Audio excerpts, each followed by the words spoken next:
is Rudolf Reuter.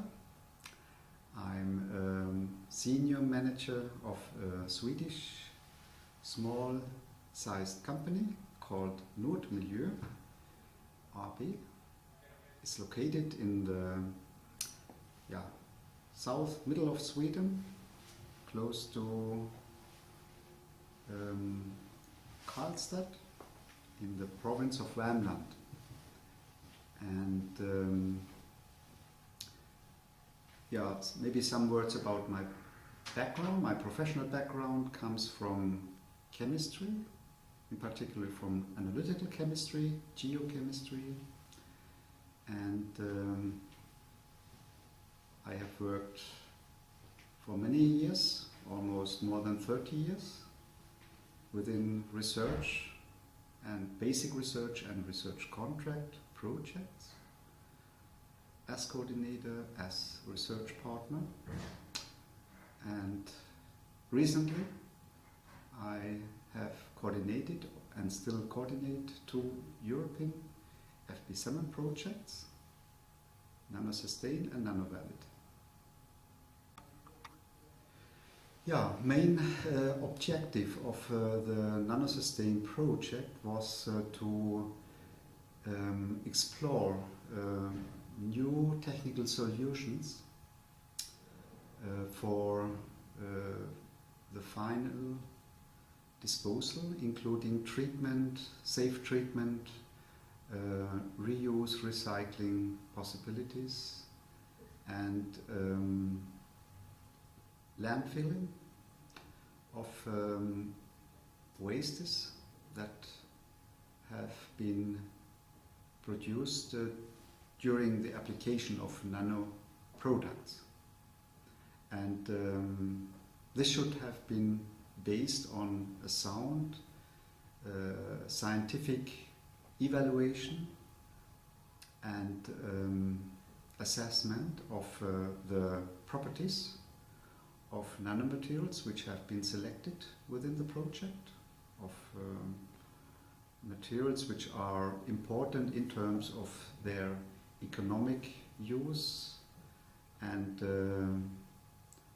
possible risks associated with their use. The materials have been nanocellulose and carbon nanotubes, titanium dioxide and zinc oxide, and associated products. Another important aspect within NanoSustain was to look very close to life cycle relevant materials and products. That means those what happens, that addresses the question what happens with the products that have been used during the whole life cycle, in particular during the end of life cycle phases. So NanoSustain focused especially on post-production phases, which included reuse, recycling techniques and treatment techniques and disposal of these nano materials when they are going out, when they are leaving their product cycle, so to say.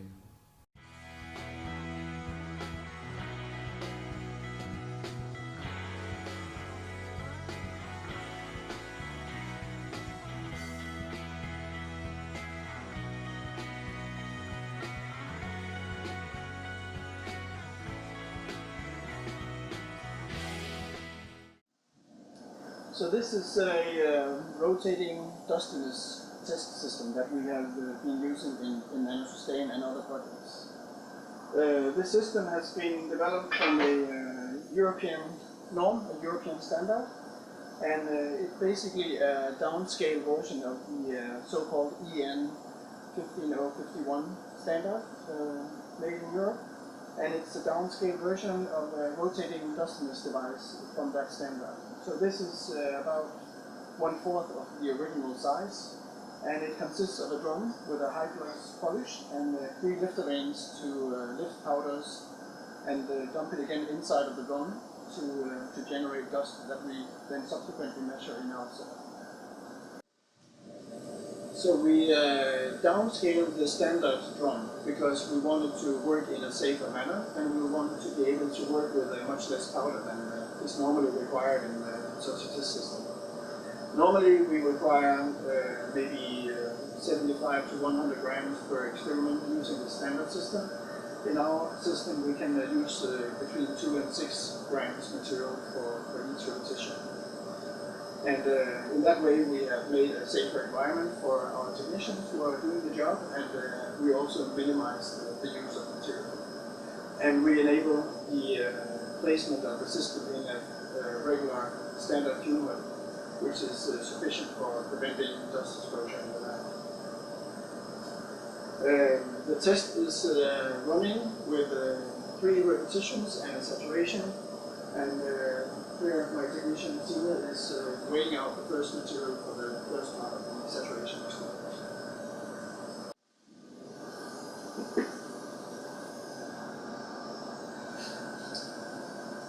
So now the powder is very carefully entered into the drum, because we don't want really to pour the powder hard into the drum, then it will release some of the dust that we want to measure.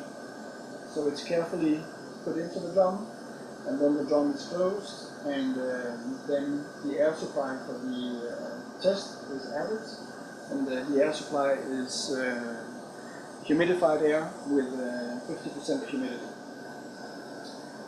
And then, when that is done, we condition the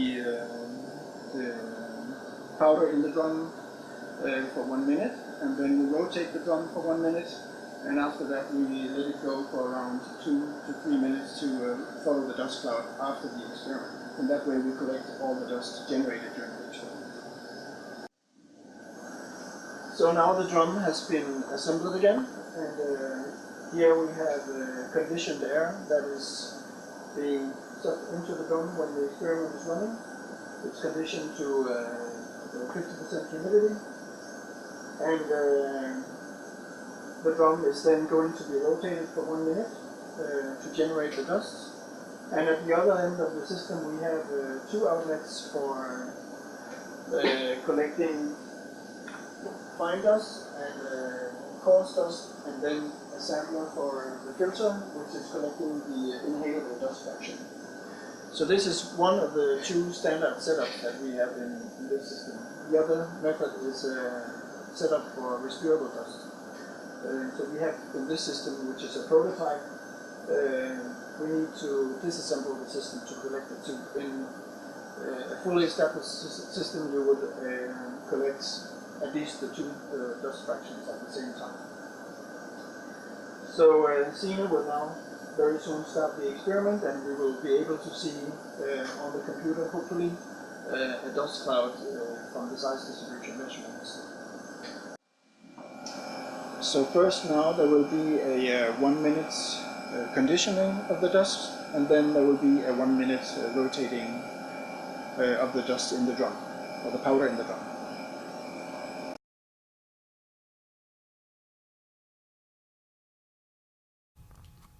My name is Wolf Danzebrink. I represent NanoGate in this project. This project is NanoSustain, and NanoGate is providing an industrial material into this project. It's called ProGlass barrier, UV barrier 401, and this means a protection film on glass sheets to protect objects behind the glass. For example, in museum you need a protection for value-added pictures, so it has a value for the end consumer. In this project we provide the raw materials, the powders and the dispersions as the end product on glass, a coated glass sheet. In the market, the product UV barrier 401, you will find it as a hardened film or glass, and no isolated nanoparticles are free. So for the end consumer is no risk. But on the production for this product, we are using nanostructured materials, and in the NanoSustain project, we are find some experiments to obtain and to clarify the risk on the way to the end product. My name is Valentinas Nitka. I am from Kaunas University of Technology, Lithuania, and our role in NanoSustain project is mainly to physico-chemical characterization of nanoparticles, to participate in knowledge dissemination and in toxicity evaluation experiments. In our research, we selected nanoparticles which can be toxic nanoparticles like zinc oxide, titanium dioxide, carbon nanotubes, and cellulose and nanocellulose fibers. And we investigated the toxicity of nanoparticles and made physico-chemical characterization of nanoparticles to build a databases as a result, as an outcome of NanoSustain project. Yeah, we participate not only in NanoSustain project, we are members of European Nanosafety Cluster, and we hope in the future to participate in new European projects on nanotoxicity. I'm Monica Simeon from INT Bucharest, from the Laboratory of Nanobiotechnology. We are involved in the NanoSustain project, and our work in this project was to make the characterization from morphological, physical and chemical point of view. We have a new facility for investigate nanomaterials, and most of them are focused on morphological characterization. We have diffraction ray equipment. We have electron microscope.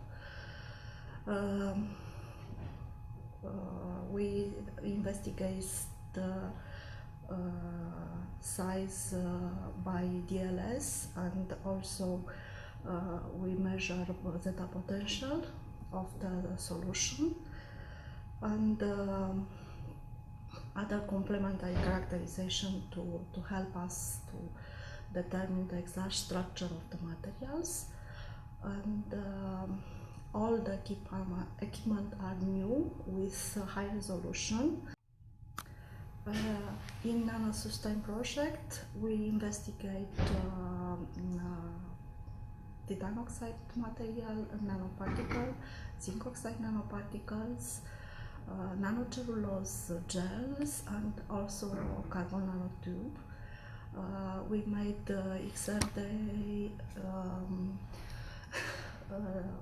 SEM, infrared spectroscopy, DLS, zeta potential, and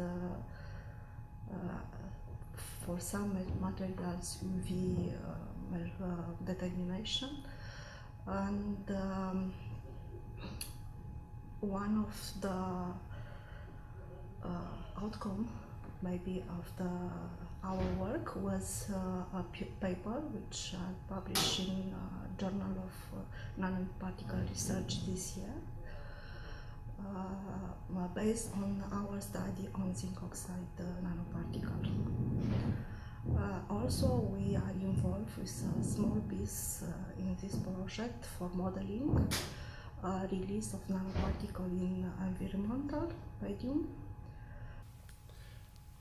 In the project NanoSustain, we have investigated some nanomaterials, nanocellulose, titanium dioxide, zinc oxide, and also multi-wall carbon nanotubes. And in case studies, we have also investigated with these materials new possible application for the industry and so on. And we use the methodology of the life cycle assessment.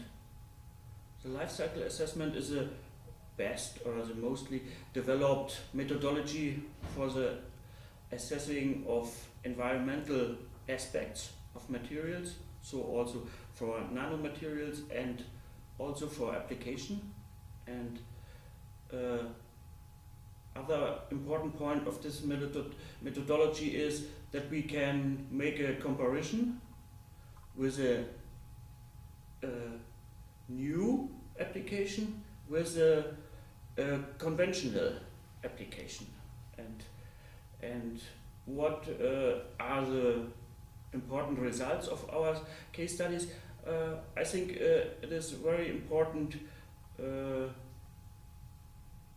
the use phase of the new application, and if we can realize in this use phase a higher energy efficiency or a higher resource efficiency of this application, then we get a very high environmental benefit for this new application, because the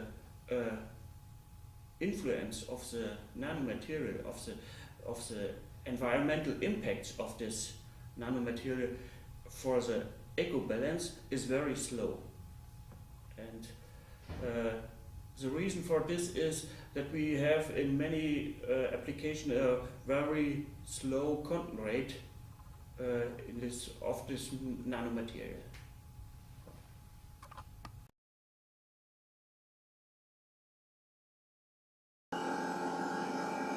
So now it's quite evident that we have a dust cloud building up. The measurement devices that we are using is a fast mobility particle sizer, which measures the dust from about 6 nanometers to 560 nanometers. And the coarser size fraction is measured with an aerosol particle sizer that collects the dust from about half a micron to 20 microns in size. So in that way we cover the whole size distribution of respirable dust and a little bit above that. Yeah, so you might ask, why on earth are we doing things like this? And of course this dustiness can be used to explain basically how dusty is a material, and we use this actually to rank the potential for exposure. That means so if you have a powder that gives out a lot of dust, there's also a high potential for exposure when you do handling. And when you use advanced risk assessment models, which we are also developing as part of NanoSustain, these data can go into this model to consider the actual work situation, the energy that goes into the work situation, and scale the data that we generate with this system into the actual work scenario. For example, if we are pouring with a small spoon, the energy that goes into the work process is very low, and you would reduce the total dustiness factor you get out here with a factor of 0.1, for example. But if you throw around with a big bag, then the energy level will be very high, and you will use a high energy factor of, for example, 0.8 or 100% of the dust cloud that we generate, or the dust mass we generate from this experiment.